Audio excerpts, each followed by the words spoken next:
India का medical system जल्द ही collapse होने वाला है। 9 मार्च 2016 को इंडिया की पार्लियामेंट्री कमेटी ने ये ओपनली एक्सेप्ट किया। जी न्यूज में पब्लिश्ड एक रीसेंट स्टडी के हिसाब से इंडिया में बस गेस करो कितने परसेंटेज सर्जरीज फेक की जाती होगी। वेल, अ फ्रीकिंग 44% सर्जरीज फेक की जा रही है। मतलब almost half of the surgeries completely unwanted होती है, सिर्फ पैसे कमाने के मकसद से की जा रही है। इसी रिपोर्ट ने इन सर्जरीज को बाइफरकेट करके भी बताया था कि कौन सी सर्जरियां हैं। इंडिया में होने वाले 55% heart surgeries, 48% uterus surgeries, 47% cancer surgeries, 48% knee replacement surgeries, 45% C section surgeries completely unnecessarily हो रहे हैं, सिर्फ पैसे ऐंठने के मकसद से।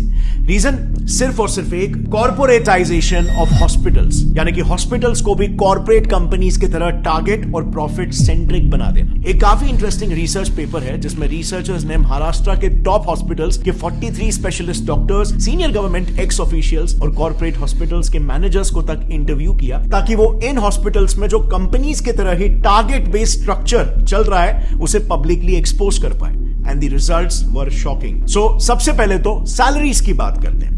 रिसर्च में पार्टिसिपेट किए रिस्पोंडेंट्स का यह कहना था कि हॉस्पिटल्स में काम कर रहे डॉक्टर्स की सैलरीज में बहुत ह्यूज डिफरेंस होता है। इतना ज्यादा कि न्यूबी डॉक्टर्स को 1 लाख पर मंथ की सैलरी मिलती है, लेकिन सीनियर डॉक्टर्स को 1 करोड़ पर मंथ तक भी ये सैलरी पहुंच जाती है। अब सवाल यहां पर यह आता है कि इतना बड़ा डिफरेंस क्यों? क्योंकि डिफरेंस इनके टारगेट्स में भी होता है। एक सीनियर ऑप्थेल्मोलॉजिस्ट का यह कहना है कि उन्हें एवरी मंथ 1000 पेशेंट्स को कैसे भी करके हाई एंड ट्रीटमेंट्स में कन्वर्ट करना पड़ता है। इसी पर एक और गायनेक रिस्पोंडेंट का कहना यह था कि मंथ एंड में टारगेट्स का प्रेशर काफी बढ़ जाता है, जिसके लिए उन्हें कैसे भी करके आउट पेशेंट्स यानी कि ओपीडी पेशेंट्स को भी बिना मतलब के हॉस्पिटलाइज करना ही पड़ता है, और नतीजा ज्यादा से ज्यादा सर्जरीज रेकमेंड करके टारगेट्स मीट किए जाते हैं, क्योंकि टारगेट ही यहां पर 1000 पेशेंट है। अब आप खुद ही सोचो, हर हॉस्पिटल में, हर डिपार्टमेंट, जैसे ऑप्थेल्मोलॉजी में ही ले लो, उसमें मिनिमम 5 से 6 डॉक्टर्स होते हैं और सबको सिमिलर टारगेट्स दिए जाते हैं। तो just imagine hospitals profit and our loss. And by the way, these targets are taken very seriously. उसी रिसर्च में कई सारे सीनियर डॉक्टर्स का यह कहना था कि अगर कोई डॉक्टर अपने टारगेट्स को लगातार 2 महीनों तक मिस करता है तो बिल्कुल कॉर्पोरेट जैसा ही उसको वर्बल वार्निंग मिल जाएगी या फिर एक मेमो दिया जाएगा, और उसके बाद भी अगर टारगेट्स मीट नहीं होते तो of course tata bye bye. So आप यहां पर देख सकते हो हॉस्पिटल इंडस्ट्री कैसे एक सर्विस इंडस्ट्री होनी चाहिए, जिसमें कस्टमर, पेशेंट टॉप प्रायोरिटी होना चाहिए, बट यहां पे प्रॉफिट टॉप प्रायोरिटी हो जा रहा है। और bye the way, in targets का ट्रैक भी हॉस्पिटल हायर्ड मैनेजमेंट प्रोफेशनल्स यानी कि एमबीएस, जो कि बड़े बड़े एमएनसीज में ऑपरेटिंग ऑफिसर्स, एग्जीक्यूटिव, सुपरवाइजर्स ऐसे काम करते हैं। ये लोग बकायदा डॉक्टर्स के इन टारगेट्स का ट्रैक रखते हैं, एंड ऑफ कोर्स यहां पर डॉक्टर्स भी उतने ही डेडिकेशन के साथ ये टारगेट्स को पूरा करते हैं, क्योंकि जैसे हमने देखा उनकी सैलरी बहुत ही हाई होती है। लेकिन